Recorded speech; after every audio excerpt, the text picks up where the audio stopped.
Welcome to Houston Newsmakers Extra. I'm talking with Dr. Letitia Plummer, the Houston City Council member, position at large 4, and Christine Ullman, who is a hydrogeologist who is an expert in soil issues. And we've been talking about what's been going on in the Fifth Ward. We've known the Union Pacific has been responsible for this. They bought this, and it was already in place. The contamination was already in place. What kind of response is Union Pacific providing now to the community about this? I'll be honest, it's been a challenge. I mean, UP really is responsible because, of course, when you buy something, you get the profits and the problems, right? Mm-hmm. And so they're responsible, and the EPA is holding them accountable for this. And so there's a lot that the community wants. One piece I believe that we need to do is put together a community benefits agreement, because the community has asks. One, not only to be able to live in a habitable space with healthy, but also bringing health care there, bringing a healthcare facility there, making sure we've got air monitors. You know, none of that's happening there, and so we've got no hospitals, we've got no good grocery stores. That's a long time battle. It's historic in nature, is it not? Absolutely, absolutely. But it plays into the overarching problem. And you know, if you're ill because of a contaminant that's there, then we need hospital. We need something there that's giving them what they need. We need cancer screening. UP should be responsible for that. So relocation is kind of on the table, but it's not the only problem. They need other things there, and that's what the community is asking for. So they know, the community that's been there, they know that the people, they sensed, even before somebody told them that there was definitely something wrong, they sensed that something was wrong because people were dying early, cancers were happening. Your research has told you that it has been really, we talked about the fact that way back when Union Pacific bought this property, talk about the explosion that happened that changed the dynamic in that community.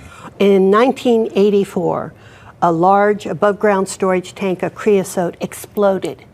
And the explosion was so strong that it knocked houses off their foundations, broke windows, and more importantly, creosote was thrown up into the air, and as it fell down, it crystallized into shiny black balls that fell to the ground.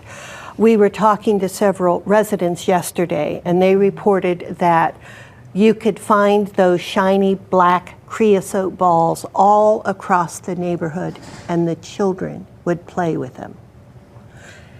And that's scary, knowing what those shiny black balls had in them in terms of chemicals. And the other thing is that Union Pacific has known for quite a while they have a problem, because TCEQ ordered them in 2004 to test for the toxic vapors. They completely ignored it. The vapors weren't tested until the city and our group went out and tested the vapors, and we found that there were vapors coming up out of the soil that had no right being there.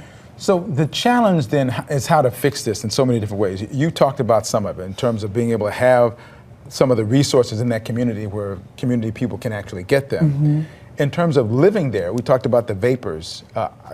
What kind of expense is involved? Are you familiar with any kind of the expense that would be involved in kind of putting those things in that would make it habitable? Yes, because Union Pacific has offered to build something called a slurry wall. A slurry wall is when you go in with a big backhoe that can go 65, 70 feet deep, and they dig a trench and they fill it up with clay. Now, the problem with a slurry wall is that creosote ignores slurry walls. There's never been a slurry wall built for a creosote remediation. And in fact, because they will have disturbed the soils, digging down, creosote will bump up against that wall and then go, whoa, here's a crack in the soil, go all the way down, go under, and make the situation worse in the residential area. So we've been saying no slurry wall. So you've had this 3 days that you got together with all the people the experts, and now you've got this game plan. For those who did not see the program, that game plan now calls for what? A white paper. that will explain everything. It will have testimony from the residents. It will have stories and narratives of the historical background of what they've experienced. It will have recommendations from the experts that can let us know what the direction we need to move into.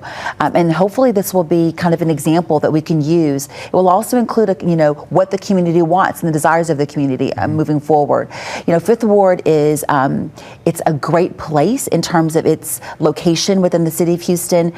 It was the richest area that African Americans and people of color were able to live. It's when all of them, it's historical.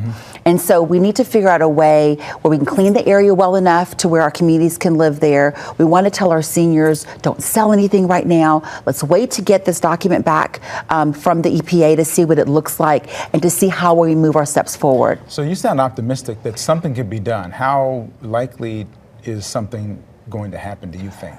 I mean, I don't know how quickly it's going to happen. I really want, and I'm very hesitant in saying this, be patient, because they've been past patient. I mean, people are suffering in a way, and this is why I jumped in as an elected official. Why I jumped in, because I need to make sure that things are happening the proper way. But I'm optimistic. I believe that the stars are aligning finally. And we're all kind of moving in the right direction. And I believe I don't want to lose Fifth Ward. Well, we're glad that you had a summit, not a news conference, not a quick pass through, but 3 days of actually focused information so that the community can get more information.